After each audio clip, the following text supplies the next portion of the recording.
Right, you know what time it is.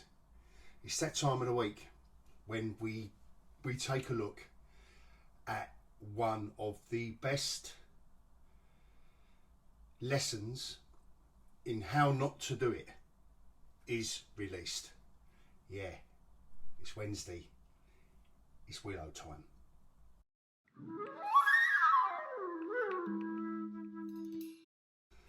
Bonjour. So, Carl, let's get straight into it. The episode starts off with nice prints, like tidy prints. I don't know what his name is, and the woman he met at the end of last episode, slightly dishevelled. So now you've got good-looking Prince, we've got handsome Prince, and dishevelled. And we all know who it is. I think I think the guys over at Right Advice said it. And hi to you guys as well. Big shout out to you lot.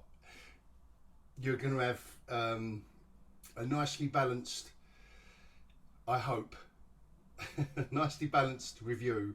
I think we are the yin and the yang to each other when we look at this show. Really enjoy their videos on this subject, by the way. So anyone who wants to head over to there, I'm going to try and put links and stuff. I'm going to try and put links, but anyway, the Right Advice, because I can't seem to find a link somehow, but I'm not very good at tech. But anyway, I'm going to try my best. Anyway, let's get back into it. So this woman's slightly dishevelled, and they got it right, like I just mentioned with this female character. And you know, I'm not going to spoil that bit because this is obviously spoiler heavy, and I'm just going to go through the whole episode because it's hilarious. But how it starts off is we've got another female character that's horrible. So she comes along and he's trying to be nice. Now he might be, I don't know why he'd be turning on the charm or wanting to.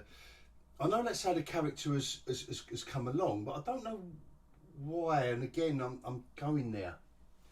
But why would this character be interested in a bit of amour with this woman when he's trapped in this forbidden city of evil? And I don't know why he'd want to. But anyway, she treats him like a piece of shit, like Dismal Minus characters always have to do.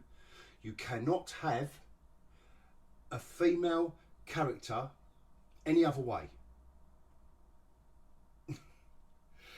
He tells her his name and she goes, I don't care.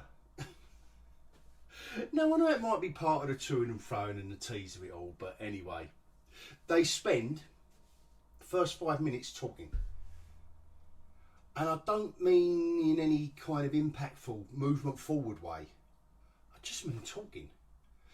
And before we go any further, I'm just going to tell you that this is, and it is hard to distinguish, but this is probably, yeah, it is. It's the most. This should be the penultimate episode. It's so boring. And let's get right into why. They just either, I know I've said this before, they either walk and talk or they sit down and talk. And I always used to think that motion pictures and TV, like when something's moving, it was always, you know, show not tell. Yeah, they just can't stop talking to the audience about everything that's going on. So at the end of last episode, old Kit falls down in through the water of we don't know what, and there's a link up between her and her brother. And I thought, oh, you know, nice touch, come on, nice fantasy touch. No. Oh, Eleanor goes, eesh, and she's back, spat out of the hole, back on the floor, you know, like a wet fish, slaps back down. But then that cavern that they're in at the end of last episode, now it's all trembling. Oh my God, we've got an earthquake. Because wouldn't it be cool if they had to really hurry? They can't build up. They can't move this story forward. These people can't move this story forward in any other way apart from something literal, which is rocks falling on their head. Let's make rocks falling on their so they've got to run. No, they can't. They can't enforce any other storytelling format of Jeopardy to make this story move forward. So anyway, they run away, and then the next scene, they're just outside. So she gets spat out the hole. Oh my God, the cavern is trembling. I don't know what's happened to the rest of the mine, the troll mine. I don't know where the rest of the trolls have gone, whether the rest of the trolls might have caught up. You imagine if, instead of that stupid trembling, the rest of the millions of trolls in that, just one little example of how anyone with a modicum of intelligence and storytelling ability could have moved them forward, the characters out of there. Let's have the trolls turn up. Do you remember that scene in the Mines of Moria with the with those trolls turning up and the arrows and the and that emotive, that powerful scene, and they even slow-moed it, and they didn't overuse it. They just slow-moed it where the arrows are bouncing off the what's it. And anyway, I shouldn't really defile Lord of the Rings by mentioning it in the same breath as this crap. But they've obviously watched the film when they were young, when they was probably about 3 or 4, and they've learnt nothing about storytelling. So anyway, they're out of the Mines of Moria now from last episode. Right, last episode's done now. There's no consequences. There's nothing else to think about. Forget that, because wouldn't it be cool if, and this is what Dismal Minus do, and thanks to the guys over the Right Advice, and they did point out that it is for the TikTok generation, because my analogy is just one scene, one scene, one scene, one scene. In the old days, there would be what was called a script supervisor, and what they would do is make sure that all the scenes that are being filmed, because you know, most often than not, they get filmed out of sequence and they'll do a section of stuff, and you might have they made sure, their job was to ensure that it made sense within the total script. That they don't bother with that no more. No, Dismal don't need that. Go away, script. We don't need a script supervisor, because we have got some fantastic scenes that look great. Okay, everyone, just make it look great, everyone. And action, look great. Can you sit down and talk? You. Can you stand up while talking? Oh, this is a dynamic scene. They stand in line, like they've done all the way through this series, to look at the shattered sea that they've got across and have a chat about it. Oh, then they decide, yeah, we can all do it. Let's start. Let's go for it. Let's have a little walk. But no, Kit falls down. She's exhausted from her, what's it? And there's a creepy hut. There's a creepy hut. And all they do, so there's a hut there, but I thought it looked abandoned at first. But when they go in, the first thing they do is show you like the kettle on. Or a pot. Oh, I don't know what it was. And I thought, well, surely the first thing you would do is you've just literally invaded someone's home. These characters have just literally burst in, and all right, if you mistook it for an abandoned building, when you got in and you see the what's it on, but they're still Kit. They put her down. Oh yeah, everyone's relaxing and they're looking at stuff. They've just done a home invasion, and there's this old boy asleep. And Eleanor goes up to him and goes, oh, it's a shame that you had to go like this. But I thought, hold on, the kettle's still hot. So you're literally, oh, that's all right then. If he's dead, home invasion's okay. If the old boy's dead. Anyway, he wakes up and goes, ah! But they just show us the old man.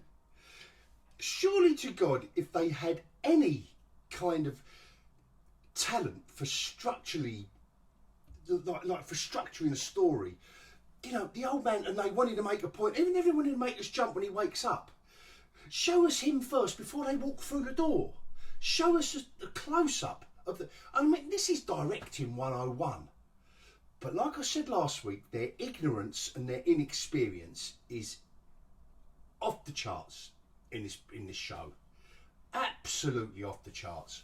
Because they leave it for about 2 minutes while they're rummaging around. They're literally rummaging around in this so-called abandoned hut, which obviously isn't abandoned. Now the old boys woke up and now the chains are rattling. The chains are rattling on a monster. And he announces himself that he's got this boat and he's a mad old goat and all that. So what do they do? It's just... And suddenly Eleanor this week, like, she's like your Dismal Minus, your typical strong female woman from Dismal Minus. And she's a conceited, horrible bitch. Horrible to the old man. She's horrible to everyone in this episode. Now she's ginger. I don't know what's going on. I don't know what's going on. Wouldn't it be cool if she's ginger in this episode because she used magic at the end of the last one? Not really.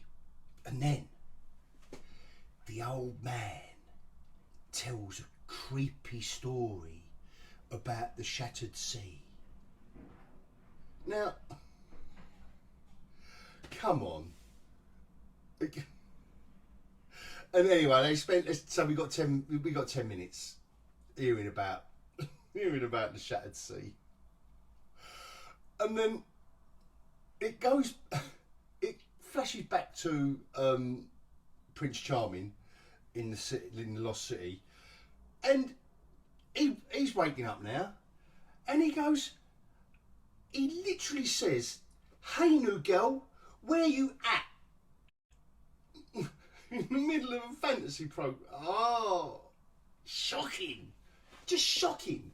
Hey, new girl, where you at, fam? You know what I'm saying? Oh, my God, ridiculous. Absolutely ridiculous. But lucky he's still got his jacket, because he has to want his snowing now, because he's just reached out for Kit, and it was water, and they've obviously covered that off now. They've obviously put a cover over the swimming pool in LA. And you know what that's like when you wake up in winter and you haven't got your swimming pool in LA. It's ridiculous. Lucky he's still got his jacket. And he wanders off into the city because his new girlfriend's gone, who we don't know who she is. And they come back, they're back at the pool, another pool, for another chat. And they just do more talking again. You know, we're about 20 minutes in now. We're about 20 minutes in and everyone's been talking about the story. Tell us the story of the Shattered Sea. Old man, tell us your story. New girl from the end of last episode, tell us your story. Let's talk about it. Nothing can be shown. I thought acting and movement and momentum and action was part of the experience of motion pictures, you know, including TV. So they're all laying around by them two are laying around by the pool. But anyway, we go back to the hut and the old boy, and he's trying to get them to stay there. And I don't know why they don't build this old man up as you know, something spooky or someone they should be mindful of or anything. It's just flat. He is just another character who's there to tell us, to scare us about the shattered sea.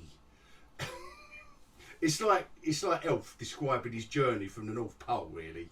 To be fair, all these stories, they're trying to scare us. But anyway, so Anson Prince and the Crone are hanging around by their pool in LA, the Lost City of LA. They go back to the old boy, and he goes.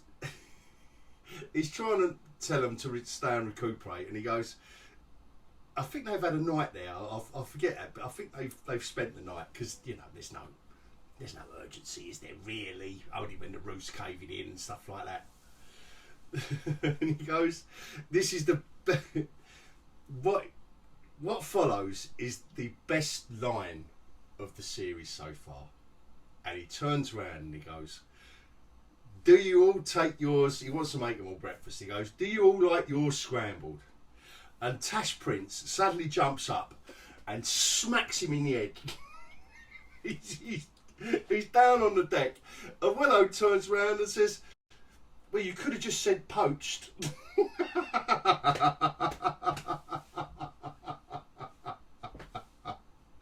I've got to admit, that did have me rolling all over, lolling. Let's keep it. Let's keep it in the tongue of the handsome prince and the crone. Yeah, I was like lol on that shit, man. Oh, what a joke. So anyway, they take off in his car that he's shown them, he presented to them, with some mystical character pulling it that can travel across the Shattered Sea. And there's no, like I said before, they're just scenes. Wouldn't it be cool if we'd done this scene and made that joke? Wouldn't it be cool if now, so we're off now across the Shattered Sea. And do you remember the creepy woman, the bird woman? I don't remember the one. I remember the one with a cage head. He's gone. He's not. I don't know where he's gone. He stopped at the perilous wildwood, didn't he? I seem to remember, after running around after them all. Now there's a new bad guy in town with Flying Woman. So suddenly they've taken her across the Shattered Sea. They lost them since Wildwood, haven't turned up. Now they've appeared again. They don't explain why. They don't explain how. They're just there. Do you know why? Because wouldn't it be cool if there was a chase scene across the Shattered Sea? That's the only reason why. So now we've got Tash Prince. He's in charge. And he's giddy up in whatever monster is lurking under the thing that's pulling their mystical trailer across the Shattered Sea. And the bird woman is there as a bird hovering above the new guy with this. And again, like I said before, the makeup's like, I think the makeup's really good. Like if you was going to do a little mixture of bad guys with Cagehead and her and this new one. Do you know what? Awesome. If they had any idea how to write an evil character, apart from, so Tash Prince is on top of the wagon, and he looks round and he's going, "Oh my God, the monsters are chasing us again!" And these like kung fu stars hit the side of the wagon. They was just, this is where the script supervisor would have gone, cut, stop it.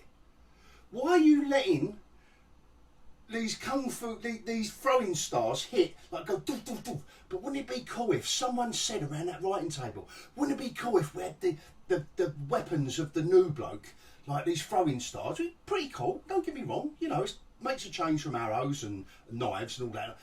Wouldn't it be cool if we just saw these 3 or 4 stars go, and it does look cool because you've got Tash Prince with his head just there and a slat of wood, and they've gone poof, poof, poof, poof. But it's from the side of the wagon. 3 seconds ago they were behind it. Now he's got bionic powers. He's drifted round the side. Now they're at the back again because old Kit comes out and she goes, "Wherefore art thou? Is that the enemy?" And the flying star goes thump, in her forearm. Oh my God! And she looks at it. There's a pause for dramatic effect, and she goes, "Ah!" and just falls backwards. And then we're on to a different bit. Then, so he's back round. He's behind it again, and like the new villain, like faceless villain. And now he's round the back of the wagon. He's got on top of it now. Oh no! So we're in fisticuffs. Borman gets it. I don't know. And then the music, the shockingly bad music, is going.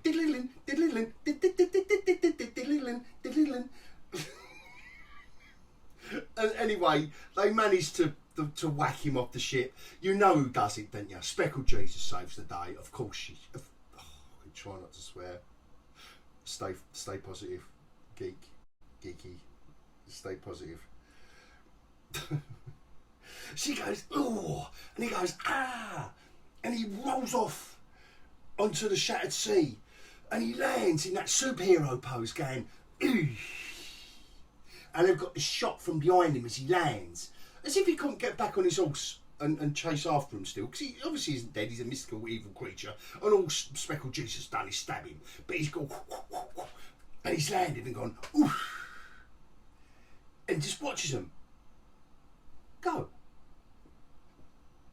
You don't see them anymore. They just stop. Oh no, you know, by the time the dicky bird has caught up with him, because he's obviously really gone on ahead, because he's got round the side of them, this new boy, he's got round the side of them and thrown his stars, he's got round the back of them and attacked them. He's gone, nah. No, it's a bit too much for me, to be fair. I think we should just stop here.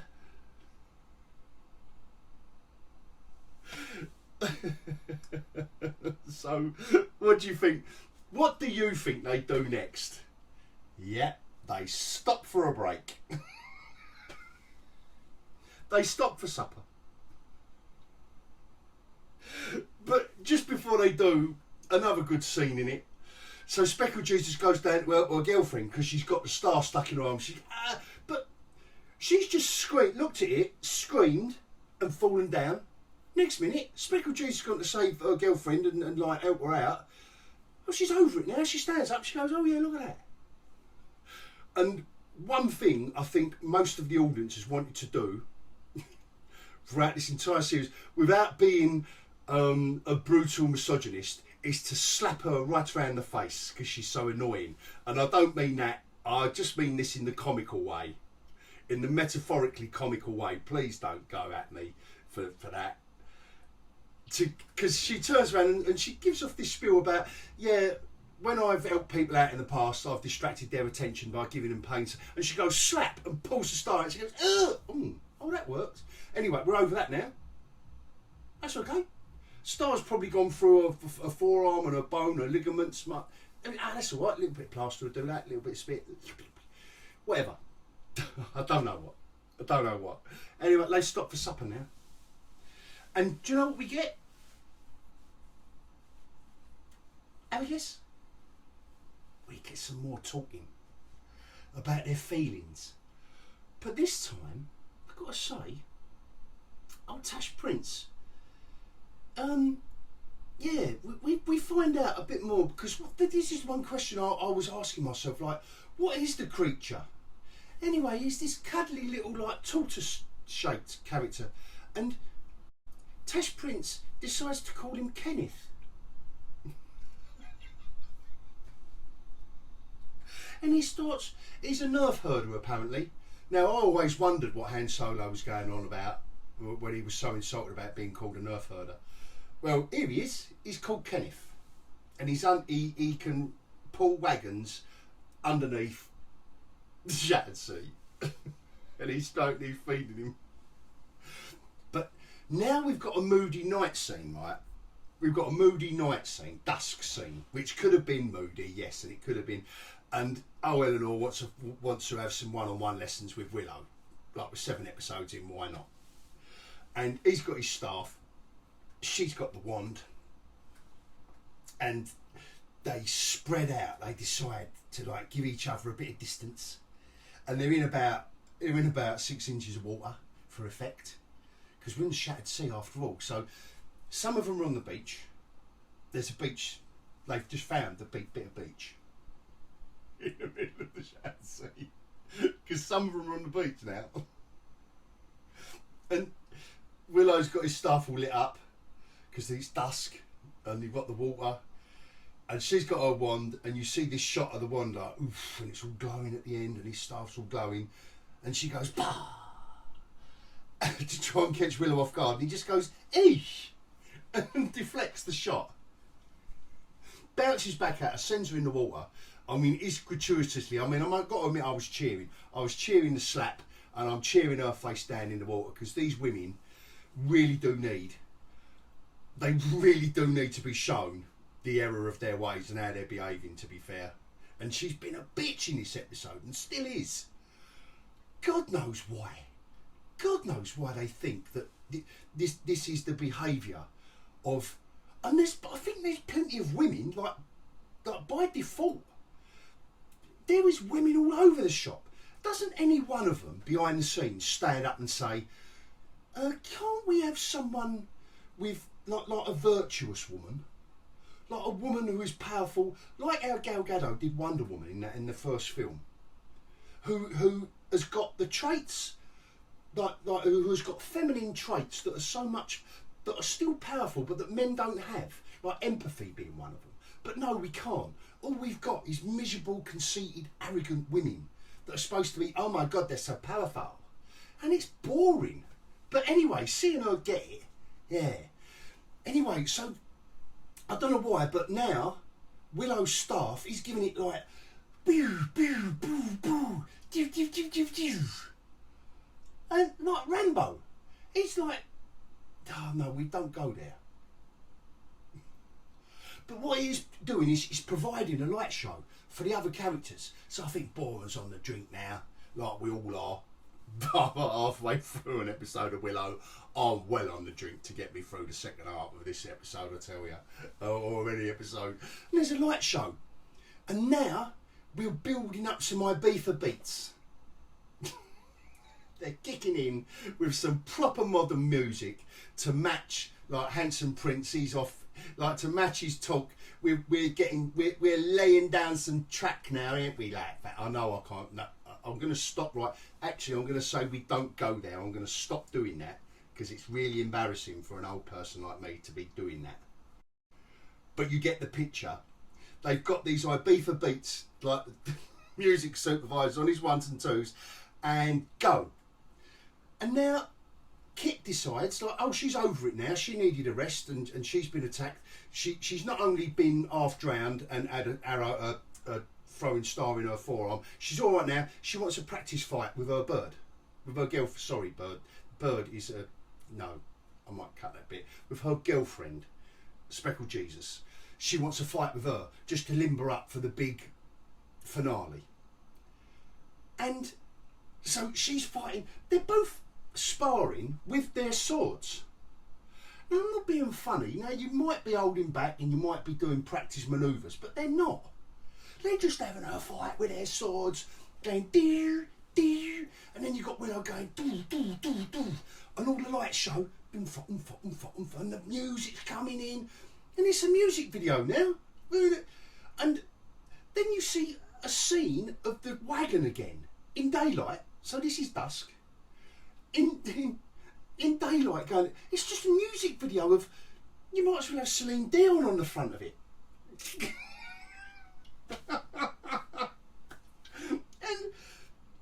But what I will say is the moment we've all been waiting for. Thank God, Kit has kissed Speckled Jesus. And do you know what? I'm going to take a little pause in my mockery of this show to say that was done nicely. Do you know what? That was done spot on. If that was a moment, they have built up to that moment. But within this show, do you know what? Within this show, it meant nothing when they both. But do you know what? They did do that well. I've just got to say that they did do it well. They staged it well. They built up with it well. Even the two actresses involved actually kind of must have felt some emotion. For some reason, they just paused this idiocy, this insanity for 1 minute, to allow for 60 seconds of something real. But anyway, we're gone now. We're gone now. But the moment it was like a sensual. It was like a sensual sword fight. It started off all rough, and then they're talking. Of course they are. Of course they are. They're fighting. Clang! And like, she's behind her and she's going, yeah, I know what you mean. And then they move into the next position and go, clang! And they're looking at each other going,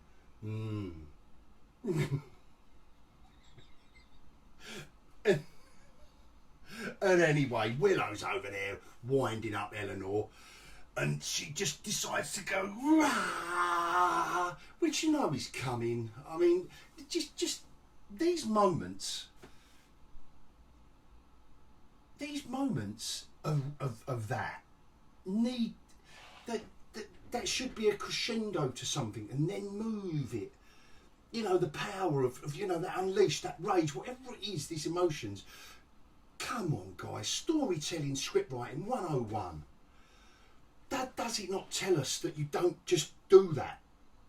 I wouldn't even mind if these scenes had, this had developed up to Eleanor unleashing on Willow, but it's just, wouldn't it be cool if Willow gets hurt in the episode before the finale and they all talk about their feelings, and they're all talking about how they should feel and how they should be towards each other and what they think and feel.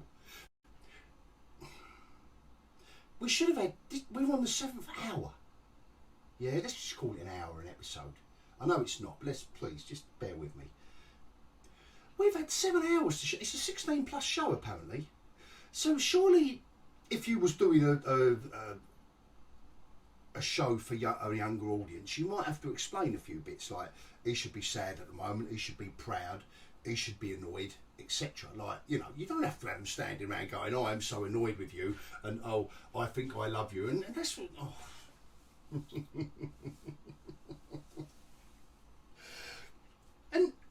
But then suddenly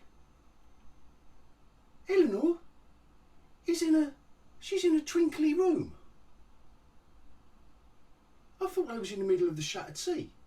Forget all that, and they've set up, they've done, and I don't know what the random film of the wagon, of Kenneth pulling the wagon in the daylight had anything to do with the Ibiza beats getting laid down and then on the beach. Proper beach party vibe going on now. There Eleanor's in a sparkly, she's in like a, and you can hear the cascading water, like the tinkling of the water in the background, and she's in this sparkly, there's stars everywhere, and she's looking into the middle distance. And this is after more, they're back on the boat. We've gone back to, sorry, I got ahead of myself there with the twinkly room. This is after we've gone back to the Handsome Prince and had a bit more talking from them two about what's going on and the backstory, everything, just talking about everything. And we've gone back to the boat and they're doing more talking, and now we've got yet another break. We've got another, not that the momentum was building up at all. We've got another break, and we've got Willow in silhouette standing there. Wouldn't it be cool if we saw Willow in silhouette and it was all misty now, and I don't know where the twinkly room's gone. After the twinkly room, we got Willow in silhouette, and he sees, I think this is, I don't know, one of the characters in the beginning. I don't know if this is what, was it his daughter? I'm getting confused now. It's another one of his tribes saying, oh, you should be here. Basically, after this moment, he turns around to everyone else and says, I've got to go back. Yeah. Really, a bit like Kenobi getting given the job of looking after Luke Skywalker, and then he just goes to rescue Leia. Just leaves him. This is Dismal Minus and their creative teams at their finest. I just don't know what goes, well, nothing goes through their heads. Apart from that, something goes through their heads, they write it down, and then they tack it together with the next thing that went like that. And the next thing that went like that. Oh, well, right, we've had them talking, we've had them doing this, we've had them doing that. What should we get them to do next? Talk and have a cool pose. So, pretty, he's run away because he's realised that she's the crone. God knows what she said to him, because I'm following it, and she says something, and then he goes, you're manipulating me, and I'm not going to have it. And he runs away, and I thought, what's the point of running? Like, save your energy. A moment ago, you needed a goblet of water, because you're only going to come back in a circle. But anyway, he runs away, off he goes. Anyway, he's come back. He's come crawling back for some reason. And he comes back for that goblet. I'm getting well confused now. I think I'm in the Lost World now. But you get what I mean. You get what I mean. We go back now. On their break. They're still on their break, the other lot.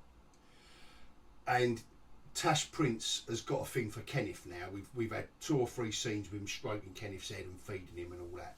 The old nerf herder. And he just goes, I've let him go.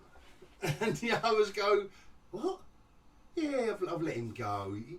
He was looking sad. He looked, he actually says, I think he was looking depressed. He's not himself, old Kenneth. He's only known him 5 minutes. Well, actually, he's known him for about 3 weeks at the pace they're going at. So he's obviously built up a relationship with Kenneth. And I go, oh, that's great. That's great, that is. We're in the middle of the Shattered Sea. And anyway, what are they going to do? Of course, they're going to walk, aren't they? They're all inspired by, I don't know who inspired them actually, whether it was Eleanor or Willow. They weren't Willow because he wants to walk back. I think it's Eleanor or Kit, one of them. Inspires them all to walk. Anyway, so what have we got? What have we got? Walking and talking.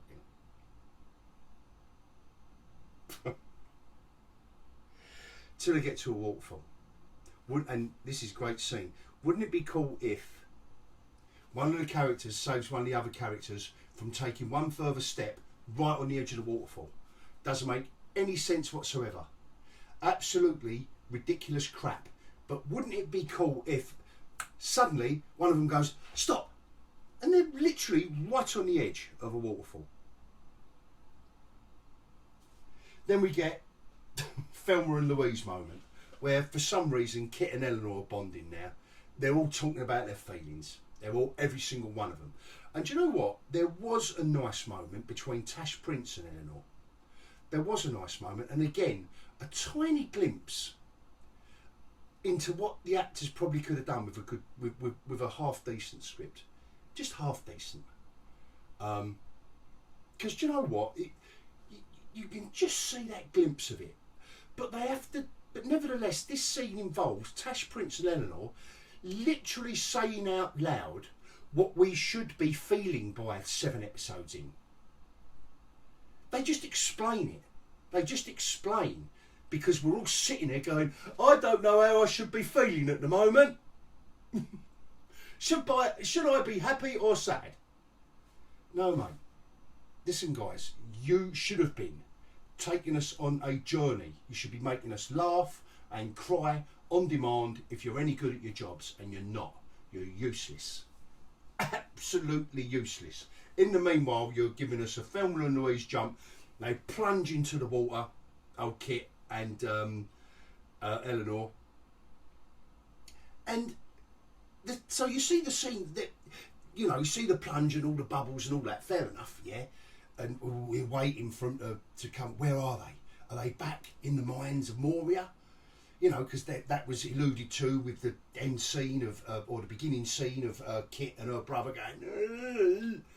No, they're on this shore. They're on a shoreline somewhere with rocks, and you see them kind of scramble up. Then the next scene, they're not even on a shoreline. They're up on the rocks. It just literally, right, they're on the rock. Oh, and they can see the lost city now, whatever it is. The same shot. They obviously done it at the same, you know, in the same setup as the shot we see when Handsome Prince does his walk round and suddenly he's up in the mountain. Well, that exact scene from that exact vantage point is what we see with Kit and Eleanor. They've done that so that we make the connection, because if they'd done that city from a different angle, we wouldn't have understood, would we? Is this a different lost city? Of course not. They have a walk down, don't they? Of course they do. They have a walk down. Oh, Kit and Eleanor. And one of them goes, looks at her and goes, ominous. And the other one goes, very. Oh, God. Oh, God. And then the reveal. Spoiler alert, if anyone really, really cares about getting the ending spoiled. Old Handsome Prince is now box fresh, haircut Prince, and the music and the reveal sets up. I don't know if it's the last episode next week. I don't know. I'm thinking it was the last episode, but anyway, just sets up next week's episode. 100%.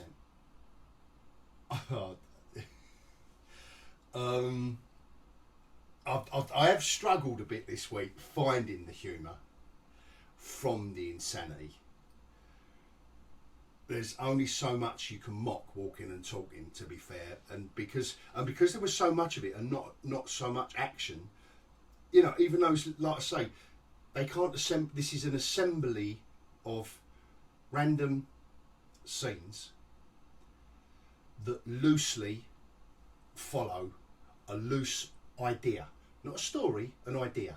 They've taken an idea, they've forgotten the story structure, and we're going to get to the end, and it's going to just be that random association of walkie-talkie, smoky scenes. But that's where we're at with Dismal Minus. So yeah, not half as amusing as last week, to be fair, but I did find some humour in it, and I hope you do. And I hope that if you like this video, you want to give me one thumbs up and a subscribe if you like. If you didn't, I suppose you're going to do that. I mean, a few of you do on the old Willow videos, I've noticed. I know not everyone can see the old algorithms, you know. A few of you give me a bit of that. Oh, you know, give me a bit, but give me a comment why. If you like it, come on, tell me why. I'm not telling anyone to hate this show on that subject. I'm not telling anyone to hate it. I'm just expressing how humorous I find the lack of professionalism within the creative team. If you want to tell me what you're enjoying and why, and you think that they're top of their games, then come on. I'm not going to take the mickey out of anyone. I'm going to have a chat about it. Anyway, on that bombshell, I will bid you for one more week. Adios.